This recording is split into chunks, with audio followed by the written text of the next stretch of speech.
Então vamos. Pronto. E aí, o que acontece? São indicações para avaliação neuropsicológica, né? Então, a gente viu que são avaliações quando o exame não é claro, avaliações dentro da justiça, avaliações de quadros em crianças, quadros demenciais, e a gente vai ver um tipo de avaliação que é muito comum, que é a avaliação de continuidade. A gente faz uma avaliação no início do tratamento. Se você é o psicólogo que vai fazer a reabilitação, você vai fazer isso no tempo que você achar necessário a reavaliação. Ou, do contrário, quem faz a reavaliação eventualmente pede uma reavaliação em determinado tempo, né? Para ver como que o paciente está de fato, se ele está qualificando as suas funções cognitivas e comportamento ou não. Tá? Avaliação de correlação estrutura-função durante o teste de Varda, né, que é um teste que vai ver cirurgias de epilepsia, dentre outros. Tá? Então, a gente vai ver que isso seriam as propostas, né, de avaliação, como que a gente poderia conduzir essa avaliação. E o exame neuropsicológico é um dos mais importantes exames complementares na prática clínica. Ele vai nos ajudar a entender a cognição e o comportamento desse indivíduo, tá? Seus resultados devem ser considerados à luz de outras informações clínicas para potencializar não apenas questões de diagnóstico, mas para fundamentar rotinas de intervenção eficiente. O que acontece, gente? A gente tem alguns testes, por exemplo, para TDAH. Então, o que acontece? Não adianta eu fazer um teste puramente de TDAH se eu não tenho a vivência da escola, da família e do terapeuta. Então, um teste por si só, ele não quer dizer nada. Eu só tenho a relevância do teste quando eu posso confrontá-lo com a história que esse paciente apresenta, tá? Então, você fala, mas fulano apresentou um teste de inteligência muito ruim. O nível cognitivo dele, intelectual, é muito baixo. Mas ele é um sujeito que tem uma atividade de vida diária adequada, atividade de vida prática, ele desloca na cidade, ele troca dinheiro, ele anda de ônibus, ele faz compra, ele trabalha no trabalho rudimentar dele. Então, um teste cognitivo com resultado ruim, ele só é relevante terapeuticamente se isso tiver um impacto na vida da pessoa. Você já imaginou um senhorzinho lá da roça que lida com as galinhas, que lida com o boi, tá lá. Eu vou fazer um teste cognitivo e vai cair lá o score baixíssimo. Eu vou falar, gente, mas eu tenho que intervir? Não, não tem que intervir. Isso não tem causado absolutamente nada do ponto de vista do comportamento e da vida dele. Então, um teste, eu estou dando esse exemplo porque o teste por si só, ele não é relevante. Ele só vai ser relevante se ele, de fato, tiver um confronto com a realidade da vida desse indivíduo. Ok? Então, visto isso, gente, eu vou apresentar para vocês o Mini-Mental, que é um teste que eu uso muito. O Mini-Mental é um teste que eu posso usar, graças a Deus, não tem problema nenhum com CRP, né? Eu uso com os meus dementes. É um teste super simples que a gente faz e, posteriormente, eu vou mostrar para vocês outras baterias de testes que o psicólogo usa com muita propriedade. A gente tem muitos, né, testes que eu vou apresentar para vocês. E a ideia é que quem tiver interesse nesse conteúdo, no futuro próximo, assim que vocês formarem, após ela vai dar para vocês um aprofundamento dos testes neuropsicológicos mais utilizados no Brasil atualmente, tá? E lembrando que os testes que você for realmente utilizar na sua prática profissional, você vai ter que treinar a utilização de determinado teste. Então, não é bem simples assim a gente utilizar teste. Você tem que estar muito bem nele para que você possa avaliar a deficiência mesmo, você tem que estar muito hábil no teste, tá? A gente vai ver o Mini Mental, ele é bem rapidinho, ele é bem fácil da gente ver como que ele funciona. Como eu disse para vocês, é um teste que eu utilizo amplamente, tá? Principalmente no caso de demência, a gente utiliza ele para facilitar, no caso, o Mini Mental que eu vou passar para vocês, tá? O exame mental, gente, quando a gente faz ele de uma forma geral, deixa eu ver se o Mini Mental está no final aqui, é desse. Tá. Então, vamos lá. Quando a gente faz um teste mental, um exame mental, do estado mental do indivíduo, o que a gente vai ter que fazer? A gente vai ter que entender um pouquinho como que funciona as funções cognitivas e o comportamento do indivíduo. Então, como é que eu avalio o comportamento? Como é que eu sei que o comportamento do indivíduo está normal ou está anormal? Né? Se a gente for estudar psicopatologia juntos no semestre que vem, a gente vai falar muito sobre isso. O que é normal e anormal na nossa sociedade? Então, quando eu faço um exame mental do paciente, eu vou olhar para ele, a aparência dele, né? Como é que ele chega, como é que ele se comporta frente a uma entrevista, como é que ele se veste, se ele está orientado, a fala dele, o pensamento, a atenção, a concentração, a memória, o funcionamento cognitivo global, a emoção, o julgamento. Então, são elementos que a gente vai focar para a gente fazer um exame mental desse indivíduo, tá? A aparência, né? Como é que é o contato visual, a roupa dele, se ele é passivo, se ele está orientado, eu não vou entrar nisso, porque isso é muito da psicopatologia, se ele sabe quem é ele, se ele sabe que dia é hoje, que é a auto e a aula psíquica. Como é que ele está? A gente viu, por exemplo, eu posso ter um paciente que tem apraxia motora, então eu vou observar a marcha dele, por exemplo, tá? Se ele está hiperativo, hipoativo, a linguagem dele, como é que ele fala, o humor, o pensamento dele, se é coerente ou não, tá? A sensação, a percepção,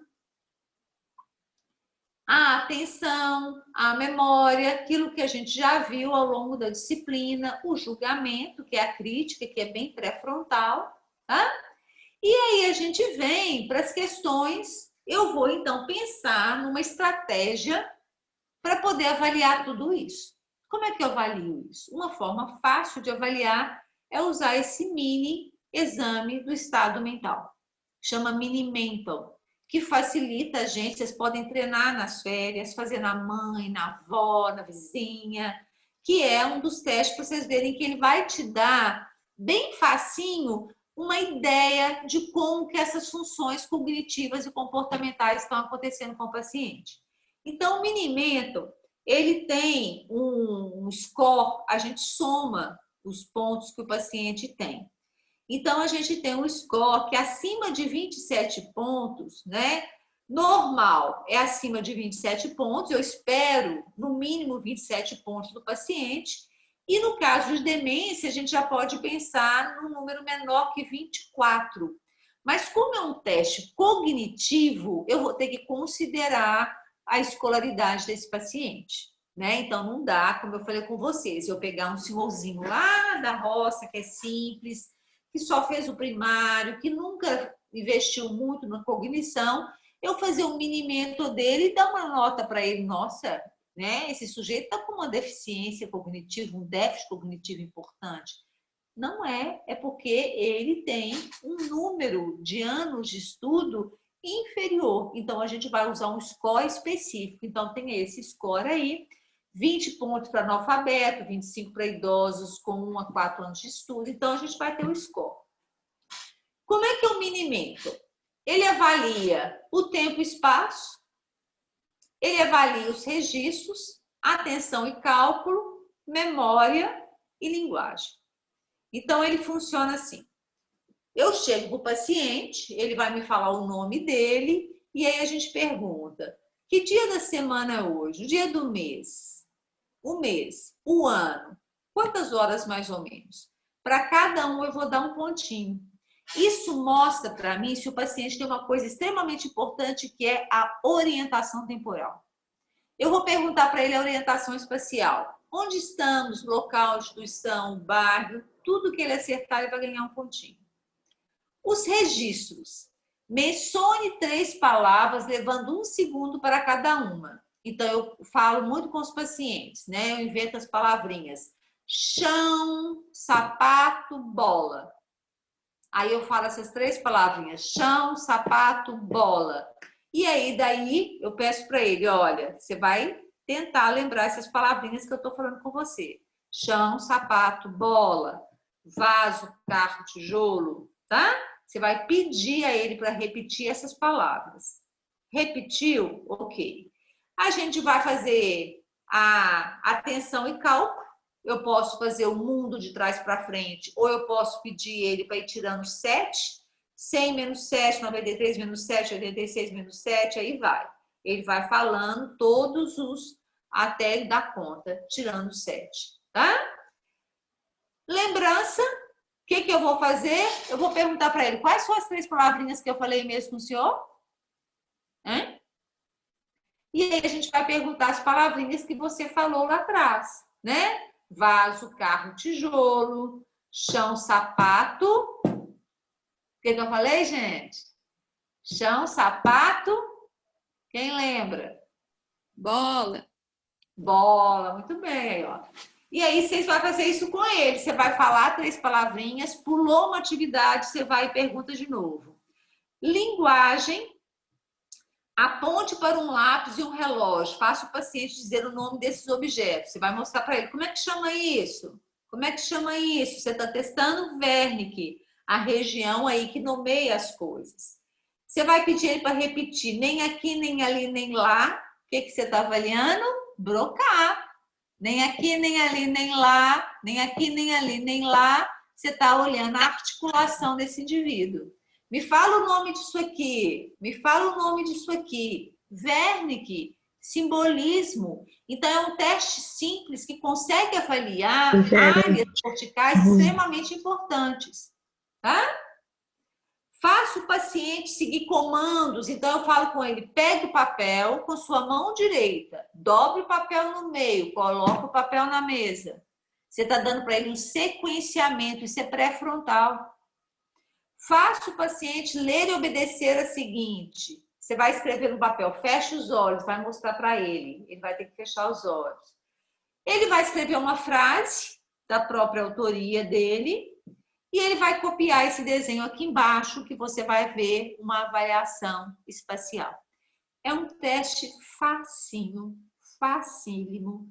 Qualquer um de nós, sem nenhuma qualificação profissional, que eu falo assim, não tem que ter treinamento, consegue fazer o Mini-Mental, e todo neurologista faz, e todo neuropsicólogo faz, e todo psicólogo, terapeuta ocupacional, fisioterapeuta, a gente faz quando você recebe um paciente, eu principalmente na clínica da demência. O paciente chegou no consultório, eu faço uma entrevista e ao final da entrevista eu faço um Mini-Mental, que já me dá uma visão de onde que as coisas não estão muito bem. E aí me qualifica para passar para o neuropsicólogo e falar, olha, o Mini-Mental dele de cálculo está muito ruim, olha, linguagem, né, ou memória, faz um teste mais específico. Então já nos dá um panorama de como que estão as funções desses indivíduos. E acreditem ou não, muitos pacientes não dão conta e tiram notas muito ruins, tá? Eu avaliei um senhor há pouco tempo que ele era um engenheiro, trabalhou anos com engenharia, engenheiro mecânico, então espera-se uma cognição adequada, né? E o Mini-Mental dele foi 8. 8, né? Então, onde que está o 8? Eu esperaria que fosse 27 no mínimo, e o dele foi 8, né? E é uma demência frontotemporal gravíssima, estágio já avançado. Então, é um paciente que, de fato, respondeu muito mal. Então, mostra para mim que o quadro dele é um quadro que, de fato, requer muito investimento, tá? Então, são testes simples. Esse é um dos testes mais simples que a gente tem, mas que dá para a gente já, como eu falei, um panorama de como que se encontram as funções executivas desse indivíduo, tá?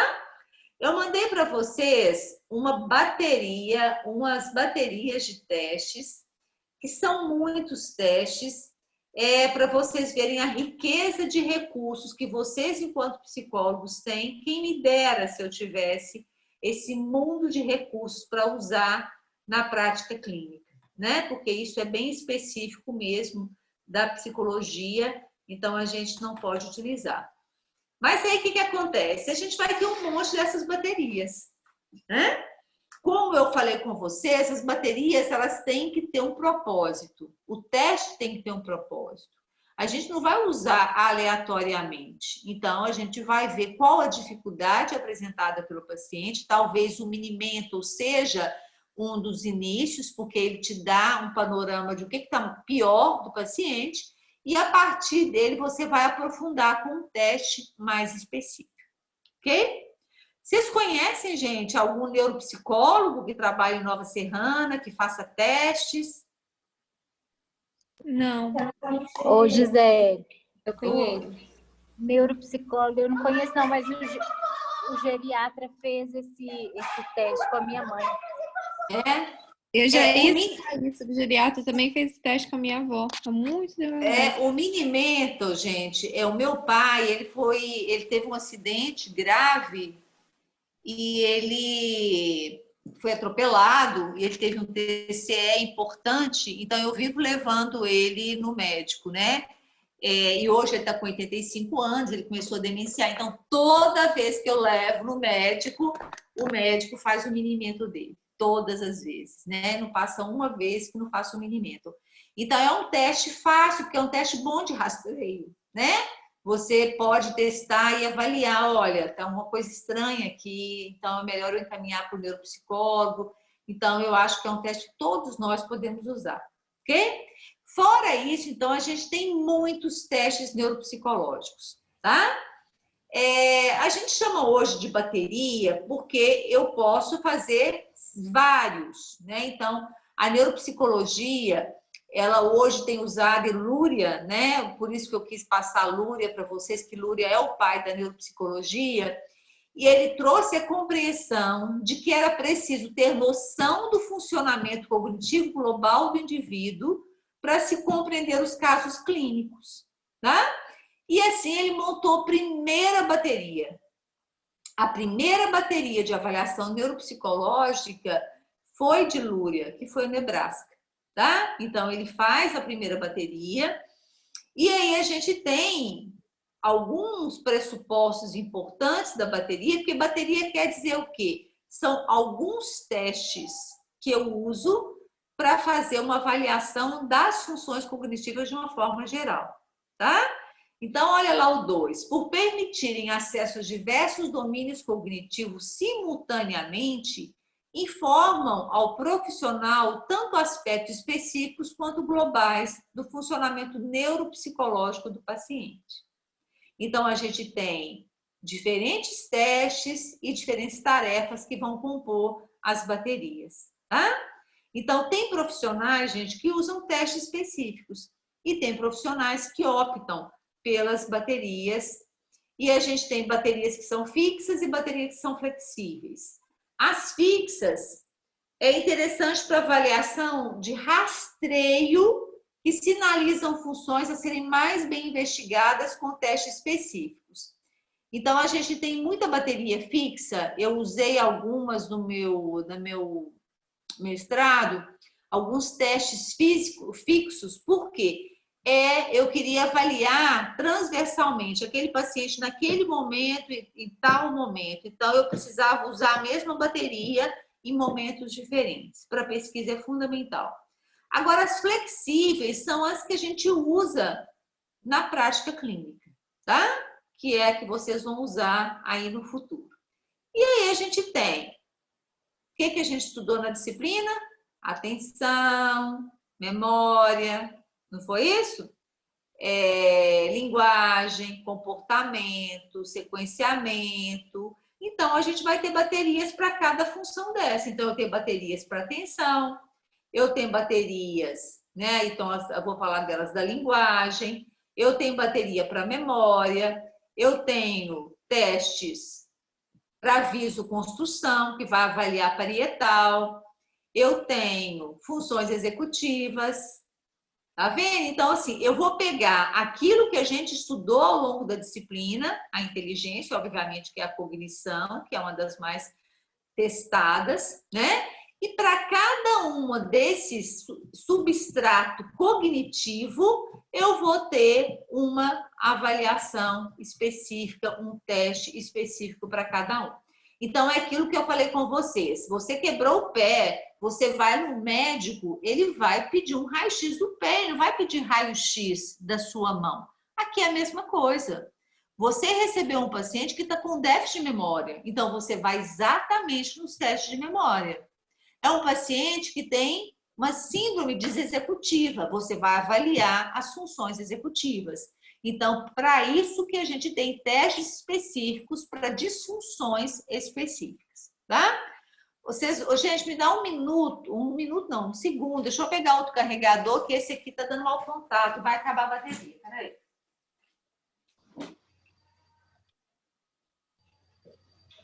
Tô quase chorando aqui.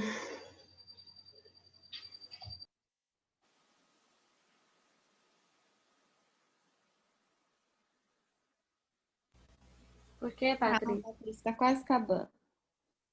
Não, não é isso não, gente. Eu descobri agora que meu filho faz 18 anos amanhã. A memória, a atenção, tá perdido. Ai, meu Deus. Não, gente do céu. Eu quero ver que aquele testezinho do dia que é hoje. Eu falei, gente, não dou notícia que dia que é hoje. Fui olhar, 23.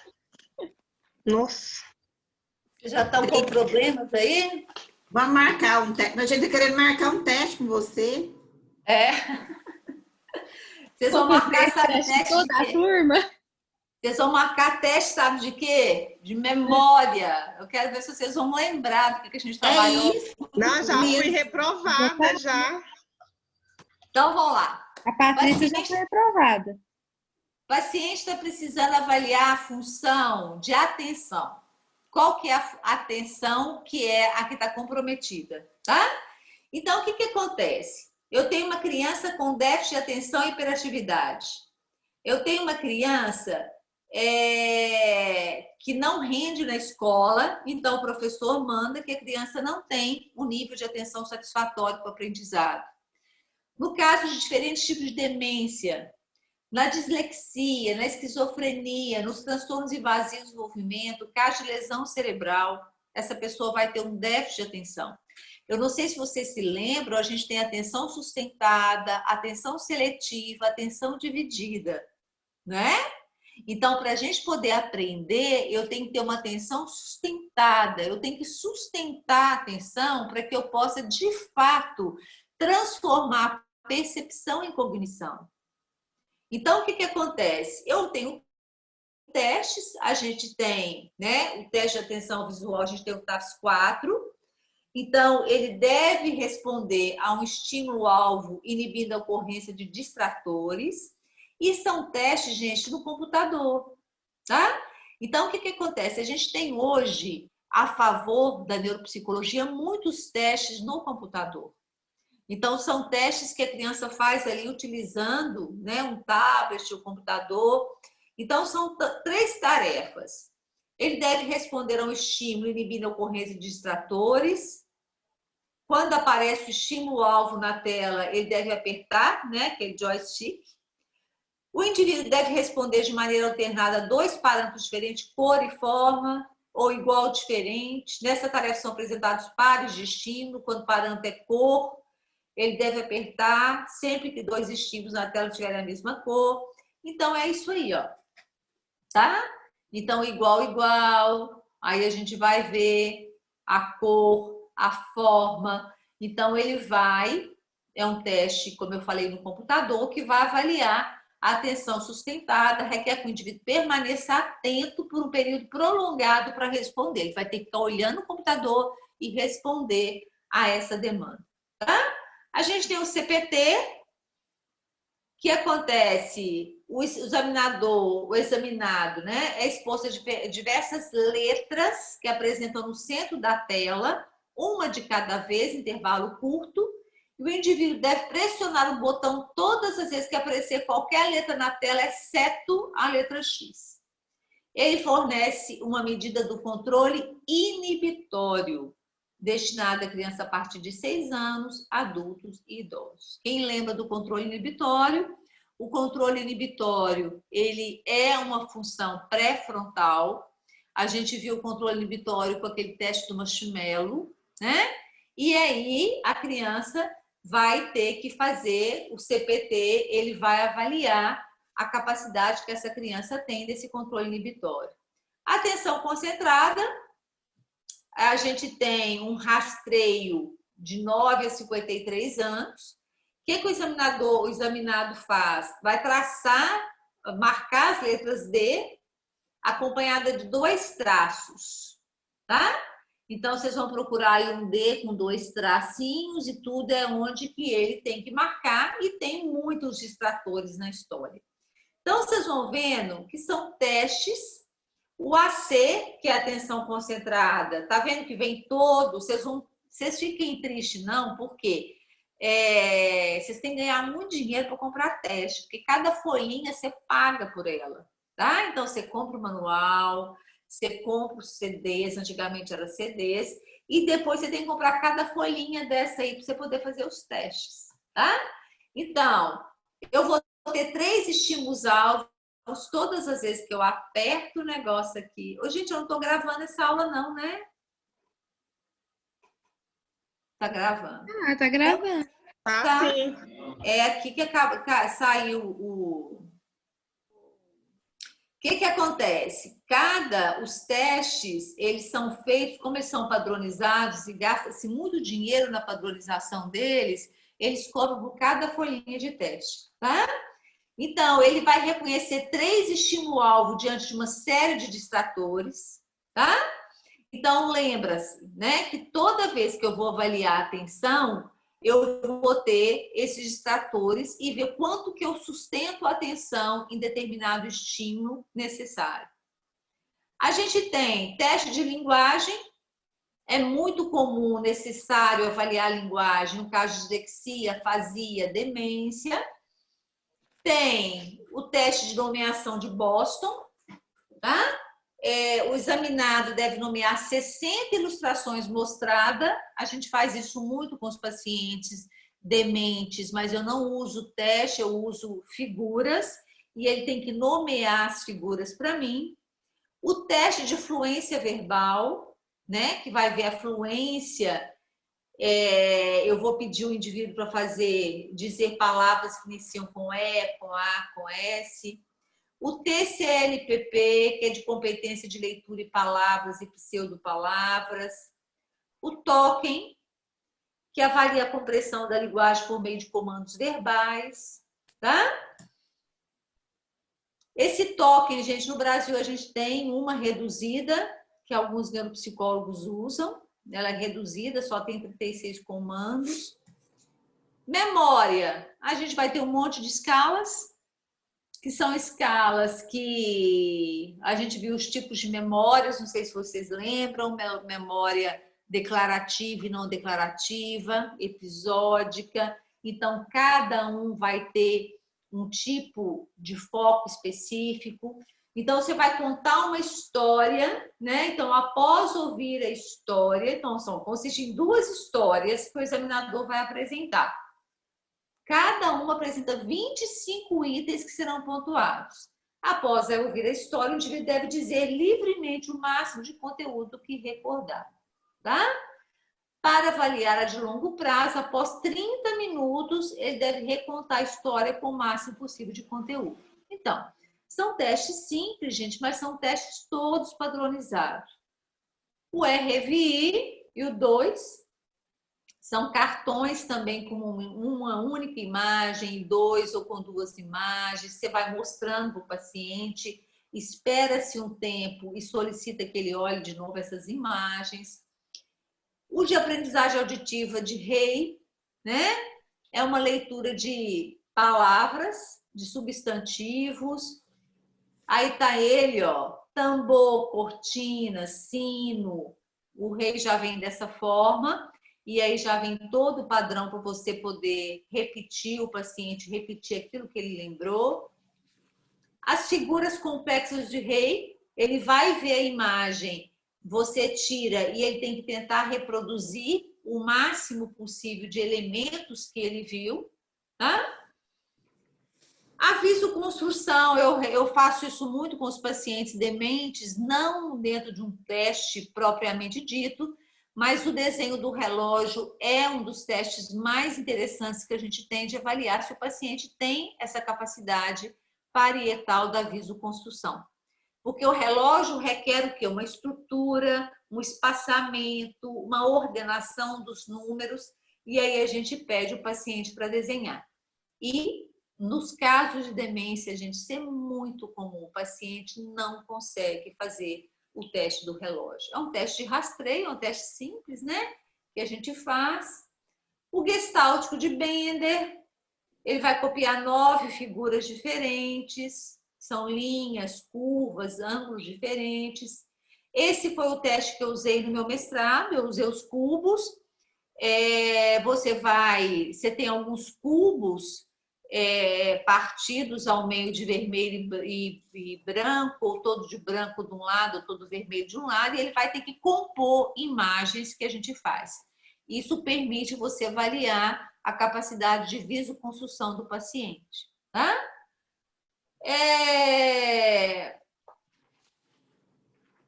O de dígitos, né? Que são os dígitos de ordem direta e de ordem inversa. Os blocos, que a gente faz uma avaliação de memória espacial. Que já é executiva, desculpa. Quando a gente faz as executivas, o que acontece com as executivas? Tomar decisões, avaliar estratégias e comportamentos. Então, a gente vai fazer o dígitos da escala do VISC, né, da inteligência, os blocos, que é uma memória espacial, o teste de trilhas, que ele vai fazer uma trilha e a gente vai ter que seguir os números e letras. O categorização de cartas, né? Você vai abrir outra aula, Gisele? Eu vou ter... Não, né? A gente já está terminando aqui, tá? O LOA, que é para também uma tarefa de tomada de decisões. A Torre de Londres. A Torre de Londres é esse aí, gente. Quase todo consultório de psicólogo tem, tá? A Torre de Hanoi, o teste de 5 dígitos, dos 5 dígitos. Tá? A inteligência, a gente verifica o VISC e o WISE, são testes todos comprados. Matrizes progressivas de Raven, né? De maturidade mental Columbia. Por que eu estou passando isso rápido? Porque, obviamente, a gente não vai dar tempo e nem daria, e nem seria o propósito da disciplina a gente estudar todos esses testes. Por quê? Vocês estão no 4º período de psicologia. Até lá, muitos testes vão ser criados, principalmente no Brasil, que está tendo uma demanda grande hoje da neuropsicologia. Então, muitos testes estão em estudo, muitos testes estão sendo padronizados. Então, seria desnecessário que a gente estudasse profundamente cada teste desse, tá? O que é importante, né? Que eu gostaria que a gente lesse isso aqui, olha.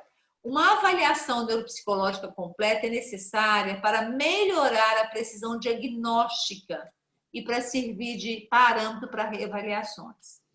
Pacientes com transtornos neuropsicológicos podem melhorar e as baterias auxiliam no acompanhamento. Você fez uma reabilitação, o paciente melhorou, o resultado dele vai ficar melhor. Importante ressaltar os avanços recentes. Cada vez mais os testes neuropsicológicos estão mais confiáveis, mais fidedignos. E no Brasil há um controle rigorosíssimo. Rigorosíssimo. Ninguém consegue testar a não ser vocês. O CRP fechou somente para psicólogo. Apenas testes com parâmetros psicométricos adequados de validade e de dignidade podem ser usados no cotidiano clínico. Apesar disso, tem sido observado aumento dos testes disponíveis e o desenvolvimento e validação de novas baterias. Então, o que acontece? Agora é o meu cachorro aqui, gente, para poder ficar atrapalhando a nossa aula. Espera aí. Pouco, lá para fora. Vem. Falta um minuto, falou da prova. Mereço. E aí, o que acontece, gente? Nós temos um minutinho, mas vamos lá. Talvez a gente abra outro. Qual que é o propósito, né, dessa apresentação assim rápida dos testes? Para vocês entenderem que a avaliação neuropsicológica ela é sempre pautada pelas armas. Aquilo que Paulo Matos fala. Uma avaliação neuropsicológica, eu preciso estar armado. O que é armado? Eu preciso estar qualificado no uso de testes. Eu preciso saber usar testes.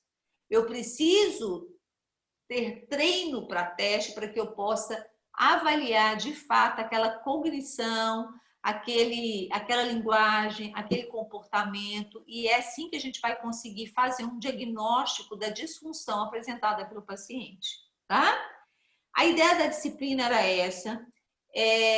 Eu sinto a gente não ter aprofundado essas últimas aulas a questão das apraxias, das agnosias, das afasias, porque eu acho que isso é o mais importante que as baterias, porque as baterias, a gente, como eu falei com vocês, elas mudam e dependem de um treinamento específico, né? Mas entender a função